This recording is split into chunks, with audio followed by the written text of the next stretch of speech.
ਵੈਸੇ ਜਿਸ ਮੁਲਕ ਦੇ ਵਿੱਚ ਇਨਸਾਫ ਹੋਵੇ ਨਾ, ਅਦਲ ਹੋਵੇ, ਉੱਥੇ ਪਰਿੰਦੇ ਵੀ ਆਜ਼ਾਦੀ ਨਾਲ ਘੁੰਮਦੇ ਨੇ।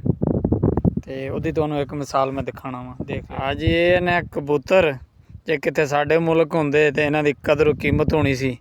ਇਹਨਾਂ ਦੇ ਪਿੱਛੇ ਹੁਣ ਤੱਕ ਤੇ ਲਾਈਨਾਂ ਲੱਗ ਜਾਣੀਆਂ ਸੀ ਵੀ ਮੇਰਾ ਲੱਠਾ ਤੇ ਮੇਰਾ ਅਸਮਾਨੀ ਤੇ ਉਹ। ਇਹ ਨੇ ਜੀ ਕਬੂਤਰ, ਮਾਸ਼ਾਅੱਲਾ ਦੇਖ ਲਓ। ਜੇ ਇੱਥੇ ਆਜ਼ਾਦੀ ਨਾਲ ਘੁੰਮ ਰਹੇ ਨੇ, ਮੈਂ ਲਾਗੇ ਖਲੋਤਾ ਮਜਾਲ ਆ ਜੇ ਮੈਂ ਇਹਨੂੰ ਫੜ ਜਾਵਾਂ ਤੇ ਨਾ ਇਹ ਡਰਦੇ ਨੇ।